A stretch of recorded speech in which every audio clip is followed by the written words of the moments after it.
Shalom. Kita bersyukur sekali kepada Tuhan, saudara, di pagi hari ini. Setelah sekian purnama, kata anak-anak muda. Setelah cukup lama waktu kita beribadah di rumah, tetapi dalam minggu-minggu ini kita sudah mulai kembali bisa beribadah secara komunal, boleh bertemu dengan saudara-saudara yang kita kasihi di dalam Tuhan. Saudara, pada pagi hari ini izinkanlah saya membagikan sebuah tema yang saya kira ini menjadi pergumulan setiap kita. Pergumulan setiap anak-anak muda, anak-anak Tuhan ketika kita berjalan di tengah dunia yang semakin bobrok ini. Saudara, tema kita pada pagi hari ini adalah no compromise. Tidak masuk sedemikian jauh di dalam hidup kita dan mempengaruhi banyak aspek dalam kehidupan kita. Mulai dari hal-hal yang kecil, hal urusan pakaian saudara, sampai urusan-urusan yang serius yang berkaitan dengan prinsip hidup kita sebagai anak Tuhan. Nah saudara, banyak orang Kristen akhirnya memilih untuk mengikuti arus dunia ini saudara. Karena mereka gak siap berbeda. Mereka gak siap dianggap aneh saudara. Banyak orang Kristen yang akhirnya mulai menurunkan standar atau prinsip hidup mereka hanya gara-gara mereka nggak siap mendengar komentar atau tekanan komentar orang-orang yang ada di sekeliling mereka yang seringkali mengintimidasi yang membuat mereka merasa nggak nyaman. Saudara pernah nggak dengar orang berkata seperti ini? Ya elah hari gini nggak usah ngomongin yang prinsip-prinsip lah. Hidup itu nggak usah lurus-lurus amat. Kita ini masih hidup di dalam dunia bro, belum ada di surga. Atau pernah gak saudara dengar orang berkata gini, kalau bisnis itu gak usah jujur-jujur amat. Kalau jujur, lu gak akan cepat kaya, tahu gak? Atau pernah gak orang berkata kepada saudara, lu gak usah sok suci deh. Semua orang lakuin ini kok, semua orang nonton itu kok, semua orang lihat itu kok, semua orang main itu kok. Jadi santuy aja bro. Kita ada di dalam dunia, kita harus ikuti harus dunia ini.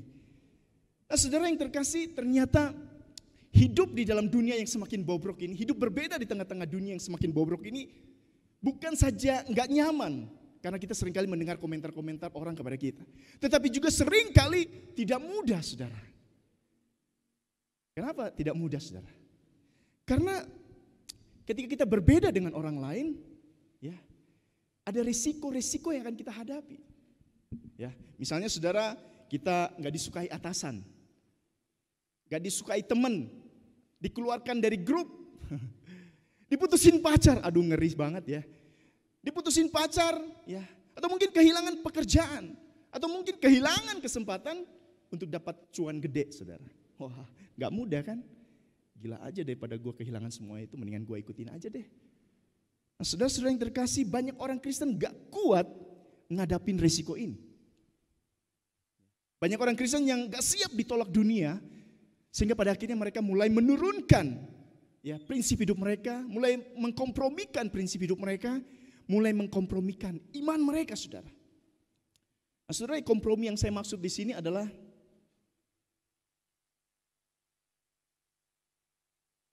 kompromi yang saya maksud di sini adalah menurunkan atau mengabaikan standar kebenaran firman Tuhan yang seringkali menjadi prinsip hidup kita dan mulai mengadopsi, mulai menerima, mulai mengikuti prinsip dari dunia. Nah saudara yang terkasih, ada banyak anak Tuhan yang hari ini hidup mengkompromikan hidup mereka. Misalnya saudara mengkompromikan integritas mereka. Ada yang mulai ikut-ikutan nyontek, ikut-ikutan plagiat, ikut-ikutan korupsi, ikut-ikutan menghalalkan segala cara di dalam berbisnis saudara. Atau ada juga saudara anak-anak muda yang akhirnya mulai demi solidaritas pertemanan saudara, mulai ikut-ikutan merendahkan orang lain, ngebully orang lain. Karena teman-temannya ngebully, kalau dia nggak ngebully kayaknya aneh gitu saudara. Akhirnya ikut ngebully. Ada juga saudara anak-anak muda yang akhirnya mulai coba-coba dunia malam. Waduh. Mulai coba-coba pergaulan bebas. Mulai coba-coba narkoba. Mulai coba-coba pornografi saudara. Bahkan tidak sedikit saudara anak Tuhan, pemuda-pemudi Kristen yang akhirnya mengkompromikan kekudusan hidup mereka. mulai coba-coba pacaran ala Hollywood, saudara. Dan akhirnya mereka mulai jatuh melakukan hal-hal yang terlarang, saudara. Saudara, setiap kita ini dipanggil menjadi garam dan menjadi terang dunia, bukan? Betul nggak, saudara? Tapi ironis sekali, saudara, justru kita lah yang sering kali menjadi serupa dengan dunia. Justru kita lah yang sering kali kompromi dengan dunia. Kita nggak berdaya menghadapi tekanan, tawaran, godaan yang dunia berikan kepada setiap kita. Boro-boro, saudara, kita mempengaruhi dunia, saudara. Kita sendiri yang sering kali justru tidak berdaya berhadapan dengan dunia. Saudara yang terkasih, pertanyaannya sekarang adalah, gimana sih caranya supaya kita ini sebagai orang Kristen, sebagai anak-anak muda, boleh tetap hidup sesuai dengan kebenaran firman Tuhan tanpa kompromi, saudara. Bagaimana sih caranya? Saudara rindu enggak hidup menyenangkan Tuhan? Jadi gimana caranya supaya kita bisa hidup tanpa kompromi?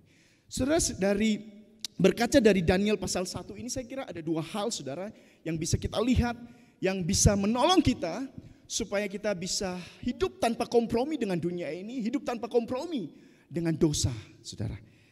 Yang pertama, saudara, dengan selalu ingat identitas kita sebagai anak Tuhan. Dengan selalu mengingat identitas kita sebagai anak Tuhan, saudara. Saudara, firman Tuhan mengatakan sejak atau setelah Nebukadnezar, Raja Babel itu menaklukkan Yerusalem, ya, atas perintah raja kemudian dibawalah beberapa anak muda dari Israel, dari kalangan atau dari kaum bangsawan, saudara. Anak-anak muda yang hebat-hebat, yang cerdas, yang sehat-sehat, yang kuat-kuat, untuk kemudian dididik, saudara, selama 3 tahun dan kemudian mereka akan bekerja di istana raja. Ya, saudara. Dan dari banyak anak-anak muda, di antara anak-anak muda yang dipilih itu terdapat Daniel dan ketiga sahabatnya. Ya, Hananya, Misael, dan Asaria. Nah, saudara, sebagai orang asing yang nanti bekerja di istana raja, mereka dituntut tidak saja harus pintar cerdas, tetapi mereka juga harus atau dituntut supaya loyal dan setia kepada raja. Betul nggak, saudara? Bahaya sekali, saudara, kalau nggak loyal, nggak setia. Mereka ini orang asing, kalau nggak setia, nggak loyal, mereka bisa jadi mata-mata, bisa membongkar rahasia kerajaan, betul nggak? Jadi menjadi pelayan raja salah satunya yang penting adalah mereka harus loyal. Nah, sekarang gimana caranya Nebukadnezar mengubah anak-anak muda ini supaya loyal kepadanya? Ya. Bagaimana caranya Nebukadnezar mengubah mereka supaya loyal kepadanya? Raja yang justru menghancurkan negeri mereka. Tidak mudah, ya. Tapi Nebukadnezar orang yang hebat juga, saudara. Dia punya 3 strategi, saudara, untuk membuat anak-anak muda ini loyal, setia kepadanya. Pertama, saudara, Alkitab mencatat dia mengganti nama mereka. Nama mereka yang berbau Yahudi, saudara, Daniel, Hananya, Asaria, dan Misael itu, saudara, kemudian diganti dengan nama Babel. Belsasar, Sadrak, Mesak, dan Abednego. Strategi yang pertama. Nah, strategi yang kedua, saudara, mereka dididik bukan saja dalam hal ilmu pengetahuan, saudara. Ya, anak-anak muda itu kemudian dididik juga ya untuk mengenal tradisi, budaya, konsep hidup orang-orang Babel. Mereka diajarin bahasa Babel, budaya Babel, juga adat istiadat orang Babel, saudara. Yang tujuannya hanya satu, saudara. Supaya anak-anak muda ini bisa kemudian menyesuaikan diri dan kemudian bisa hidup sebagaimana orang-orang Babel hidup. Berpikir seperti orang Babel, berbicara seperti orang Babel, berpakaian seperti orang Babel, dan bertingkah laku juga seperti orang Babel. Saudara yang terkasih, sekalipun dari luar tampaknya Nebukadnezar berhasil mengubah identitas anak-anak muda ini. Ya, tapi ternyata, saudara, dia tidak pernah bisa mengubah identitas mereka. Saudara, selama 3 tahun anak-anak muda itu di brainwash, saudara, dicuci otak, ya, diindoktrinasi, saudara, supaya apa, saudara? Supaya mereka meninggalkan identitas mereka yang lama, supaya mereka meninggalkan adat budaya mereka yang lama, supaya mereka meninggalkan kepercayaan mereka yang lama, supaya mereka meninggalkan Tuhan mereka yang lama, dan berbalik mengikuti raja dan ikut menyembah dewa-dewa yang disembah oleh raja. Nah, tapi saudara, apakah Nebukadnezar berhasil? Dari luar sepertinya ia berhasil. Tetapi dia tidak pernah bisa mengubah identitas mereka yang sejati. Sekalipun saudara, anak-anak muda Israel itu, ya Daniel dan ketiga sahabatnya itu, dirubah identitasnya saudara, tetapi mereka masih tetap ingat bahwa mereka adalah anak-anak Tuhan. Ya, identitas itu tidak pernah bisa diambil dari mereka. Itulah sebabnya saudara, ketika Nebukadnezar menjalankan strateginya yang ketiga, saudara lihat. Ketika dia menjalankan strateginya yang ketiga untuk mengubah, membuat mereka loyal kepada dia, yaitu apa saudara? Memberi mereka makan dari hidangan raja. Waktu dia memberikan itu, mereka menolaknya saudara. Keempat anak muda Israel ini menolaknya. Firman Tuhan berkata dengan jelas saudara di dalam ayat 8 saudara. Daniel berketetapan untuk tidak menajiskan dirinya dengan santapan raja dan dengan anggur yang biasa diminum oleh raja. Daniel menetapkan dirinya untuk tidak menajiskan dirinya, saudara. Saudara, kata kuncinya di sini adalah menajiskan diri. Ya, istilah tidak menajiskan diri di sini atau mencemarkan diri di sini, saudara, mengindikasikan saudara bahwa dari makanan raja yang disediakan bagi mereka itu terdapat makanan ataupun daging yang secara hukum Taurat, makanan-makanan itu dianggap najis dan gak boleh, jangankan dipegang. Dimakan juga, jangankan dimakan, dipegang pun nggak boleh oleh orang Israel pada waktu itu saudara. Nah saudara, jadi ketika mereka anak-anak muda Israel ini, Sadrak, Mesak, Abednego dan juga Daniel itu menolak makanan raja, ya, dengan alasan mereka tidak mau menajiskan diri mereka. Saudara, ini membuktikan bahwa mereka masih ingat siapa diri mereka. Mereka masih ingat siapa mereka, identitas mereka. Sekalipun saudara mereka terbuang jauh dari tanah perjanjian, sekalipun nama mereka sudah diubah, sekalipun mereka dipaksa untuk berbicara dalam bahasa Babel saudara, tapi semua itu tidak pernah bisa mengubah identitas mereka yang sejati. Identitas sebagai umat Tuhan tidak pernah bisa dirampas daripada mereka.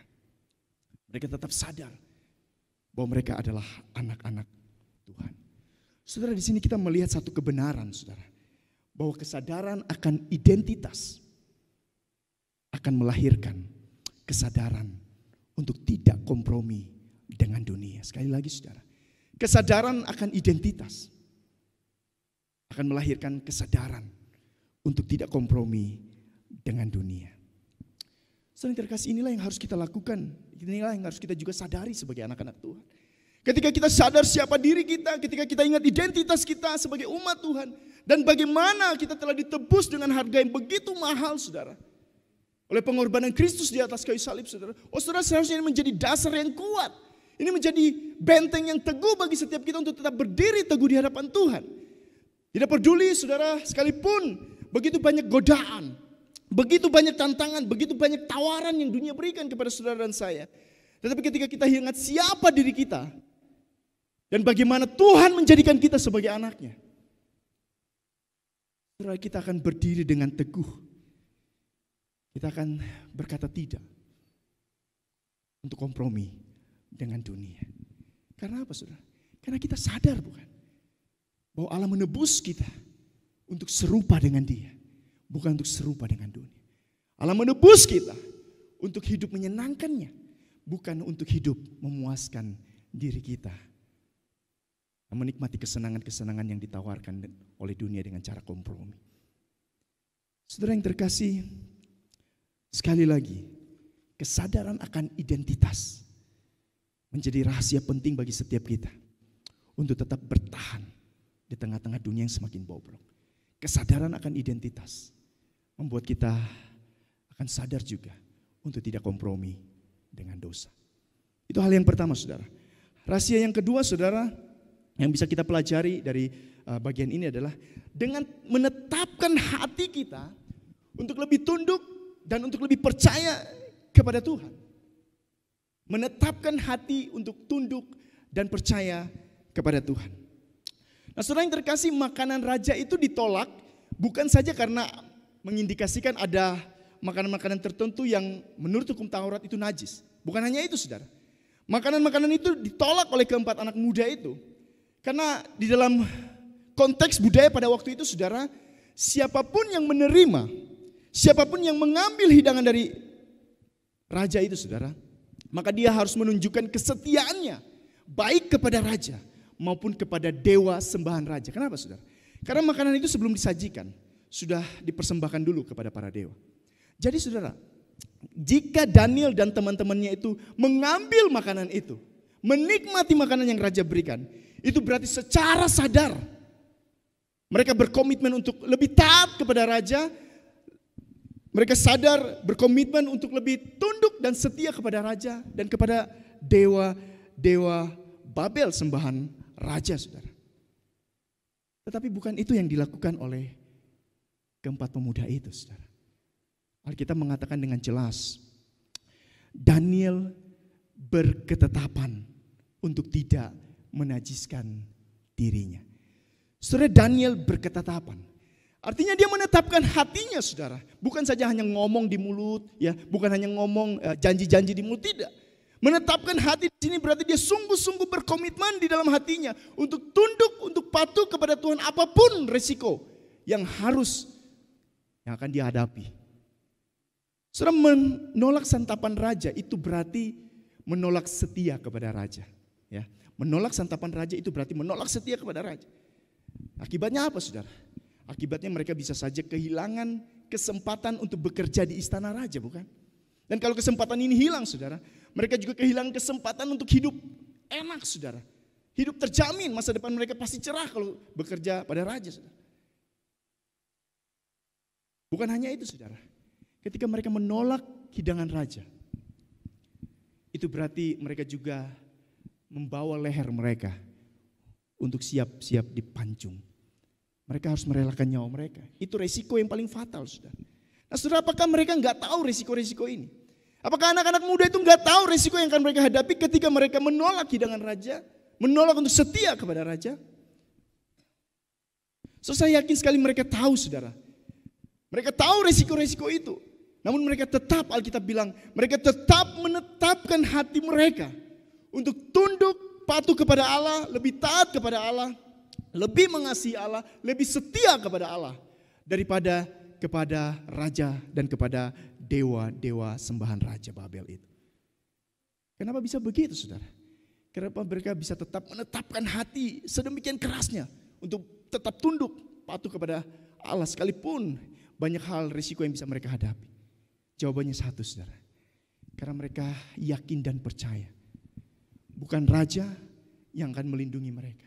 Satu-satunya pribadi yang akan melindungi mereka, yang menjamin hidup mereka, yang akan memelihara mereka, cuma Allah semata. Itulah sebabnya saudara, ketika kita melihat di pasal 3, ya, kalau kita lihat pasal 3, ketika sekalipun mereka harus berhadapan dengan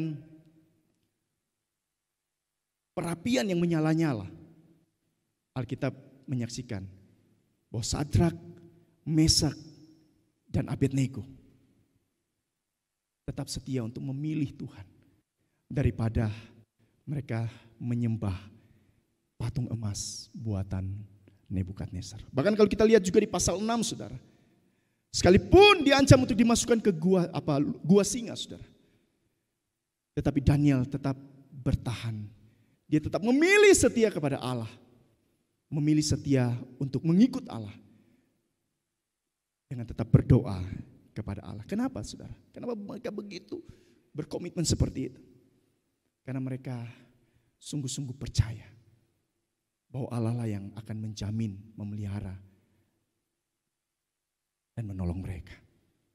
Saudara yang terkasih, kenapa hari ini begitu banyak orang Kristen yang mudah sekali kompromi dengan dunia, mudah sekali kompromi dengan dosa? Jangan-jangan saudara, karena mereka atau mungkin kita tidak sungguh-sungguh menetapkan hati kita. Kita hanya ngomong di mulut, kita hanya cuap-cuap di mulut, tapi tidak betul-betul kita menetapkan hati kita untuk tunduk, percaya, dan menyerahkan hidup kita kepada Tuhan. Tidak sungguh-sungguh percaya bahwa Allah sanggup memelihara kita, sanggup menjamin, mencukupkan setiap kebutuhan kita. Saudara yang terkasih, kadang kita tergoda untuk kompromi dengan dunia. Kadang-kadang kita berpikir mungkin itulah jalan tengah yang terbaik ya untuk kita memecahkan masalah yang kita hadapi. Mungkin itu solusi yang terbaik, win-win solution. Ya, kita ambil jalan tengah, kompromi saja. Kadang kita berpikir untuk kompromi karena kita berpikir ya sepertinya mau gak mau hal ini harus kita lakukan.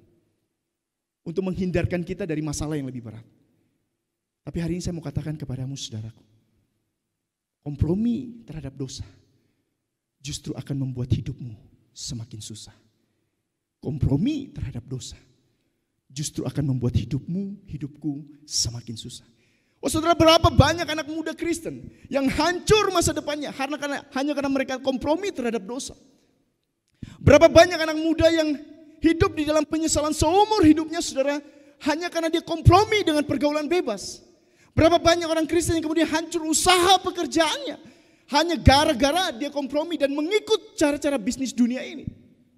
Jadi berhentilah saudara untuk kompromi. Stop kompromikan iman saudara. Mulai dari hari ini. Gak masalah kan saudara.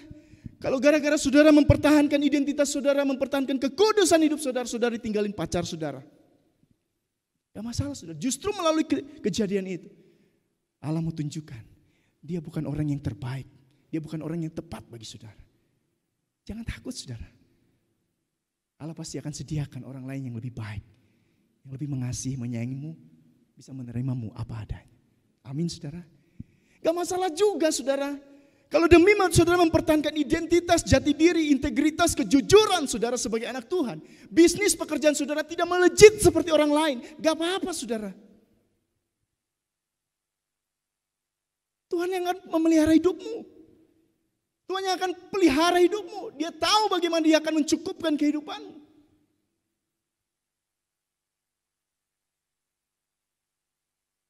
Saudara yang terkasih, berhentilah kompromi. Karena itu justru akan membuat hidup saudara dan hidup saya jauh lebih susah. Saudara yang terkasih, saya ingin menutup bagian ini dengan sebuah kisah nyata yang terjadi di tahun 2011. Saudara, pada tahun 2011 terjadi sebuah gempa yang hebat, yang besar sekali di Jepang, saudara. Gempa itu meluluh lantakan begitu banyak bangunan dan memakan begitu banyak korban.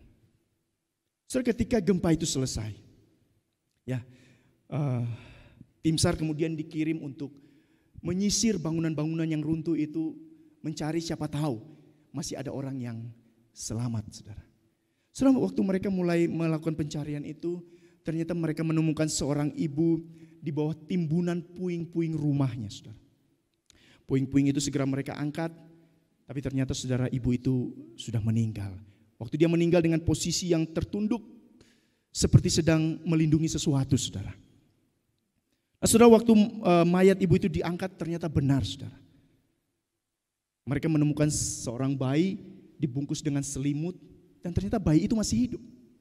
Cepat-cepat mereka mengangkat bayi itu, dan waktu mereka membawa bayi itu, saudara, ternyata mereka menemukan di dalam ada sebuah handphone terselip di balik selimut itu, saudara.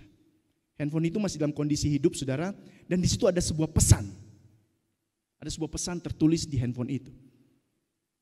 Rupanya, saudara, mungkin sebelum ibu itu meninggal atau sebelum dia peristiwa itu terjadi, dia mungkin sudah menulis sebuah pesan yang dia tujukan untuk anaknya, saudara. Pesan singkat itu berbunyi demikian, saudara. Jika kamu hidup, ingatlah kalau mama sayang kamu. Kalau kamu hidup, ingatlah mama sayang kamu. Saudara, waktu saya baca kisah itu, hati saya bergetar, saudara. Nah, saudara, menurut saudara, kalau anak kecil, bayi itu kemudian besar, terus kemudian dia membaca pesan itu atau dia mendengar pesan itu dari orang lain, kira-kira apa yang dia lakukan dengan hidupnya? Apakah menurut saudara dia akan sembarangan dengan hidupnya, saudara? Apakah dia akan sembarangan dengan studinya, saudara? Apakah dia akan menyia-nyiakan hidupnya dengan terlibat dalam pergaulan-pergaulan yang tidak baik, saudara? Apakah dia akan melakukan hal-hal yang dia tahu itu akan melukai hati ibunya, walaupun ibunya sudah nggak ada? Saudara, saya kira tidak. Saya yakin sekali saudara, ketika dia mendengar, dia membaca pesan dari ibunya itu, ingat mama sayang kamu. Saudara, saya kira dia tidak akan pernah menyia-nyiakan hidupnya. Dia tidak pernah akan sembarangan dengan hidupnya. Saya percaya saudara, dia berusaha seumur hidupnya, berusaha sebaik-baiknya, hidup sebaik-baiknya, supaya dia bisa menyenangkan atau membanggakan mamanya. Saudara. Betul nggak saudara? Nah, bukankah seharusnya ini pun yang terjadi dengan hidup kita, saudara? Ketika kita ingat siapa kita dan bagaimana Allah menyelamatkan kita, mengorbankan anaknya yang tunggal, supaya saudara dan saya terhindar dari murka Allah yang menyala-nyala. Ketika kita ingat siapa diri kita, apakah kita masih mau sembarangan dengan hidup kita? Apakah engkau masih mau sembarangan dengan hidupmu? Bermain-main dengan studimu, menyia-nyiakan masa depanmu? Apakah engkau masih tetap hidup sembarangan di hadapan Tuhan? Setelah ketika kita menyadari siapa kita di hadapan Tuhan dan bagaimana Tuhan menjadikan kita sebagai anaknya, seharusnya kita pun gak main-main lagi dengan hidup kita. Gak sembarangan lagi dengan hidup kita. Gak hidup suka-sukanya kita saja saudara. Mengikuti kemauan kita. Kompromi dengan dunia, kompromi dengan dosa. Yang kita tahu semua itu hanya melukai hati Tuhan.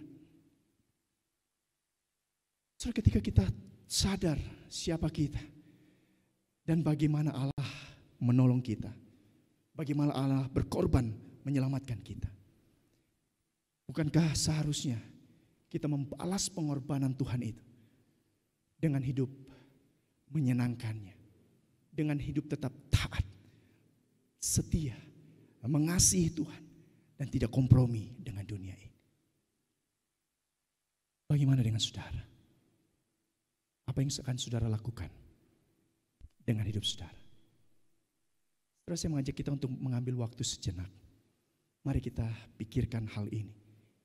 Mari kita renungkan apa yang akan kita lakukan secara pribadi untuk membalas kasih Allah yang besar yang sudah memanggil engkau dan saya menjadi anaknya. Untuk membalas kasih Allah yang besar, apakah kita akan kompromi atau kita akan tetap berdiri? Apapun yang terjadi, kita akan hidup menyenangkan Tuhan. Mari ambil waktu sejenak.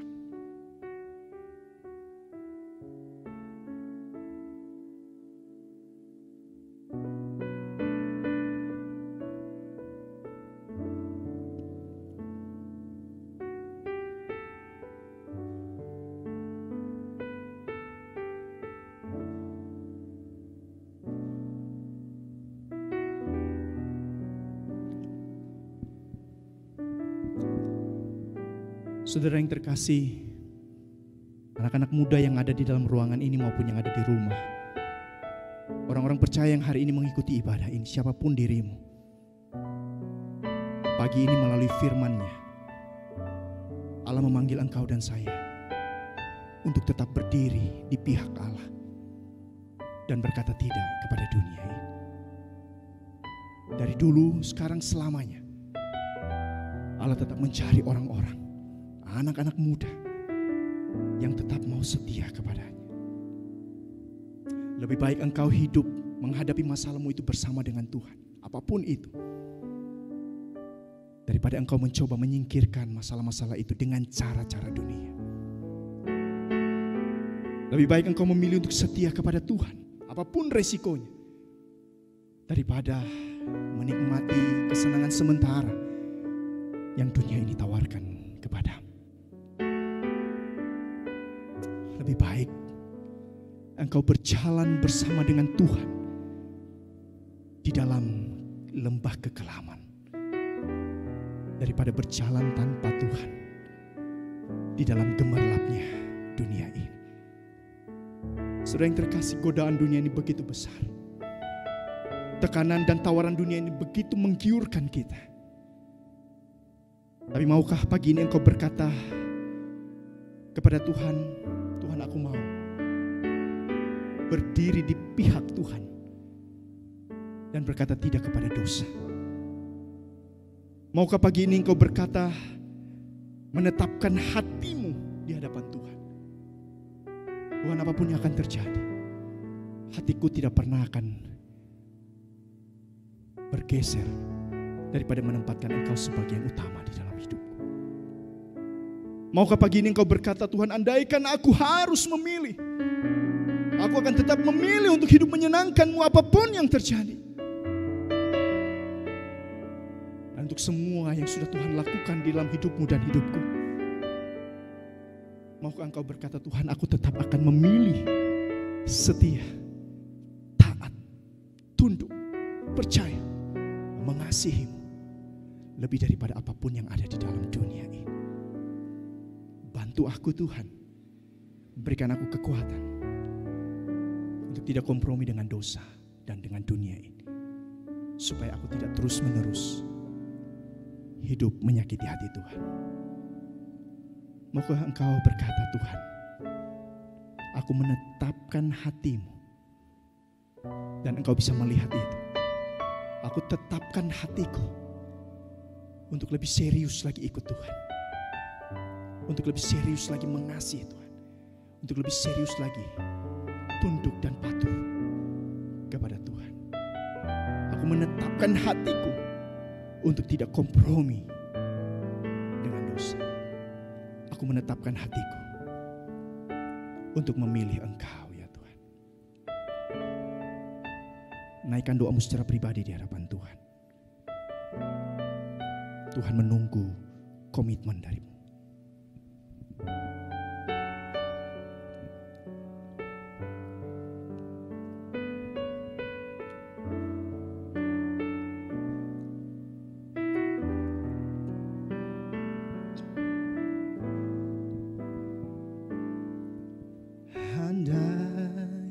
Andaikan ku harus memilih, tetap hatiku padamu, tak satu pun dapat menggantikanmu, hanya Kau yang berarti. Mari bersama-sama saudara. Lebih dari semua yang ada, Kaulah segalanya bagiku. Tak ingin ku berpaling darimu selamanya. Ku akan menyembahmu, Tuhan. Saudara, mari kita naikkan pujian ini sebagai komitmen kita di hadapan Tuhan. Andai ku harus memilih, andaikan ku harus memilih, tetap hatiku padamu, tak satu pun dapat menggantikanmu, hanya Kau yang berarti bagiku.